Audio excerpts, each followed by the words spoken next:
It's all coming across now already into the farmer's field. As rain keeps coming down, the rivers keep going up. This video from near Princeton, a community inundated 2 weeks ago.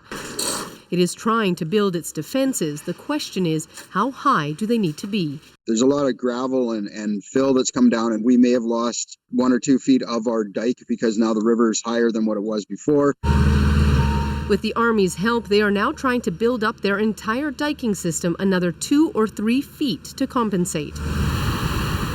The province's River Forecast Centre says it is trying to gather information on how the landscape has changed to adjust its forecasts. There are flood watches and warnings over much of southern BC and new flooding fears in Merritt. I'm quite worried that it's going to get worse. More people are going to lose their homes.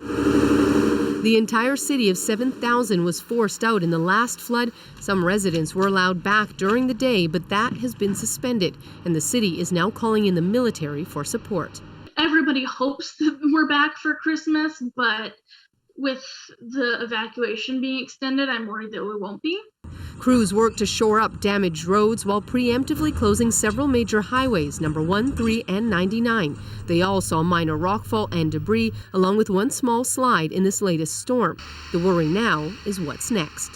While the varied forecast models differ, this next storm could be the most intense since the original storm pulse hit 2 weeks ago. That storm is expected to hit Monday, and the effects felt all week. The next couple of days are going to be crucial to what's going to happen here. We're racing the clock right now.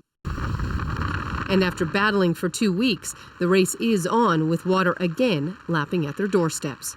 Susanna De Silva, CBC News, Vancouver.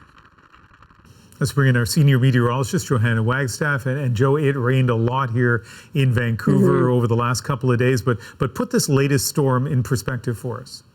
Yeah, Ian, it was relentless. And in the end, we did get sort of the upper end of the forecast for this event. Places like Abbotsford and Chilliwack, the hardest hit areas last time, saw over 100 millimeters of rain since yesterday morning, most of it coming in the last 12 hours. On top of that, snow has been melting at the very tops of our local mountains, adding to that runoff. And our rivers have been responding. Most of them across the south coast are cresting or will crest overnight, meaning reaching their peak. And so far, most of them are below levels from November 13th to 15th. But Ian, places like Coldwater River at Merritt, once again reaching historic levels because the channels themselves have changed. You don't need as much water for the same amount of flooding.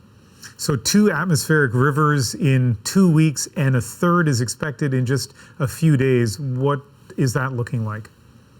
Ian, still a lot of uncertainty with the storm, but we have more confidence in the timing. Looking to hit the central coast, so farther to our north, Monday night, and then sliding down to the south coast for Tuesday. Right now, looking at a general 40 to 100 millimeters for our most vulnerable communities. That's quite a range, but keep in mind these systems are such a narrow fire hose, so any shift in that forecast can mean a worse or a better forecast. And right now, this particular storm has been really hard to nail down. The good news, Ian, it looks like we do get a bit of a break after this third of 3. All right, and we'll keep watching closely. Joe, thank you very much. You're welcome.